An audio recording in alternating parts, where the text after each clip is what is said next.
इतने breaking news अवां सां शेयर करे रहा हूँ। दरिया खान मरी खां नौशेरो फिरोज अदालत वञण 2 ॼणा मुबैना तौर अगवा थी विया आहिनि। अगवा थियलनि में शौकत कुरैशी चौधरी तारिक जत शामिल आहिनि। ब्रेकिंग न्यूज़ अवां सां शेयर कयूं पिया।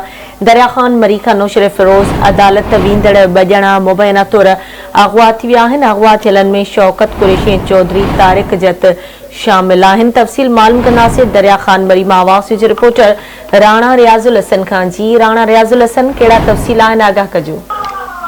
जी बिल्कुल, दरिया खान मरी खान नौशेरो फिरोज कोर्ट वेंदड़ शौकत कुरैशी ऐं चौधरी तारिक जट मुबैना तौर खणिजी गुम कया विया आहिनि। गुलशेर ॿुधायो त शौकत कुरैशी चौधरी तारिक जट सालारपुर लशारी जुम्मन मोटरसाइकिल ते चढ़ी सनवाई ते कोर्ट वञी रहिया त दरिया खान मरी नौशेरो फिरोज रोड़ी केनाल रेगुलेटर वटि ताड़ में बिठल वीगो गाड़ी में सवार सिविल कपड़नि में हथियारबंद हथियारनि जे ज़ोर ते शौकत कुरैशी ऐं तारिक जट खे अगवा करे खणी गुम थी विया।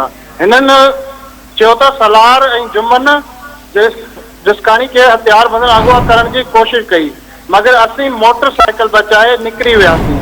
हिननि जो चवणु हो त ठीक है राणा रियाजुल हसन, वॾी महिरबानी अवां जी अपडेट करण लाइ।